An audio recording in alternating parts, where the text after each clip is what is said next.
This is so pretty. এটা কিন্তু আপনার টু পিস আছে, ড্রেসটা খুবই সুন্দর লাক্সারি কটনের মধ্যে, এত সুন্দর দেখে মনে হচ্ছে যেন এটা হয়তো জর্জেট, বাট না, এটা কিন্তু কটনের একটা কালেকশন। স্লিপটা দেখেন সুন্দর করে এমব্রয়ডারি বোরিং ওয়ার্ক করা আছে এবং ড্রেসটার নেকেও সুন্দর করে আপনার কাজ করা। নিচের পোর্শনটাতে যদি আসে এখানে সুন্দর এমব্রয়ডারি করা গেট ওয়ার্ক করে ডিজাইনটা আসবে, সাইডে লেসিং করা।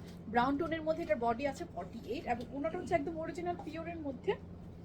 এই হচ্ছে ওড়নাটা, ওড়নাটাতে সুন্দর করে এভাবে আপনার কাটওয়ার্ক করে এমব্রয়ডার্ড বোরিং ওয়ার্ক করা একটা লেসিং দুপাশেই দেওয়া আছে। সো এই হচ্ছে টোটাল ড্রেসটা, ড্রেস প্লাস ওড়না টু পিস একটা কালেকশন। ভালো লাগলে স্ক্রিনশট নিয়ে নেবেন, অ্যাড্রেস ফোন নাম্বার সহকারে অর্ডারটা প্লেস করে ফেলবেন আমাদের পেজে, ওয়েবসাইটে অথবা অ্যাপসে। খুবই বিউটিফুল একটা কালেকশন, দাম আসবে শুধুমাত্র 1699 টাকা। এটা কিন্তু টু পিস ড্রেস প্লাস ওড়না টু পিস কালেকশন। কারো ভালো লাগলে স্ক্রিনশট নিতে হবে, অ্যাড্রেস ফোন নাম্বার সহকারে অর্ডারটা প্লেস করতে হবে পেজে, ওয়েবসাইটে অথবা অ্যাপসে। দাম আসবে মাত্র 1699 টাকা। পুরো বাংলাদেশে ক্যাশ অন ডেলিভারি। অর্ডার করার জন্য নাম ঠিকানা ফোন নাম্বার দিয়ে অর্ডার করলে অর্ডারটা প্লেস হয়ে যাবে।